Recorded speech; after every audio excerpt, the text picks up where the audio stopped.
అంటే కొంతమంది మాట్లాడాలని మాట్లాడుతూ ఉంటారు, కానీ ప్రపంచంలో అన్నిటికన్నా చీప్ వస్తువు ఏదైనా ఉందంటే 3 గంటల సేపు దాన్ని, ఒకవేళ ఆ సినిమా బాగుంటే జీవితాంతం గుర్తుంచుకునే ఒక ఎంటర్టైన్మెంట్ అండి. అది లైఫ్ లాంగ్ గుర్తుంటుంది ఆ సినిమా.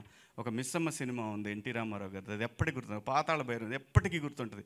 చచ్చిపోయేటప్పుడు కూడా పిల్లలకి మనవాళ్ళకి వాళ్ళకి చెప్తాం మనం, అరే భలే సినిమా, అలాంటి సినిమా ఉంది. బాహుబలి సినిమా అనేది పెట్టేది 200 రూపాయలు కావచ్చు, కానీ అది జీవితంలో మార్పులు తీసుకొస్తుంది, జీవితాంతం గుర్తుంచుకునేలా చేస్తుంది.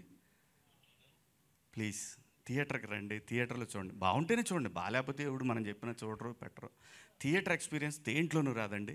ప్లీజ్ దయచేసి ఇంకా పైరసీ వద్దు, చూడొద్దు. దాంట్లో ఏముంటుంది, తిట్టుకుంటా చూసుకోవడం తప్పితే వినపడదు. మళ్ళీ వాడిని పెట్టినోడిని తిడతా, ఈ ఎదవ మరీ పెట్టినాడు కనీసం సౌండ్తో పెట్టలేదని వాడిని తిడతాం, రకరకాల ప్రాబ్లమ్స్ అన్నీ. సో ప్లీజ్ అండి, పైరసీని ఎంకరేజ్ చేయొద్దు. ఇది సినిమాకి చాలామంది పనిచేస్తారు కాబట్టి వాళ్ళ జీవితాలు, అందరి జీవితాలు ఉంటాయి. ఒక్కొక్కళ్ళం ఒక్కొక్క పనిలో పడి బతుకుతూ ఉంటాం. ఎవరి బతుకు కూడా పాడవకూడదు. సో అని నేను ఒక దండోరా వేస్తున్నాను. ప్లీజ్ దయచేసి ఇలాంటివి ఏమి ఎంకరేజ్ చేయకండి ప్లీజ్. థ్యాంక్ యూ అండి, థ్యాంక్ యూ. ఇంత మంచి అవకాశం ఇచ్చినందుకు మీ అందరికీ కృతజ్ఞతలు.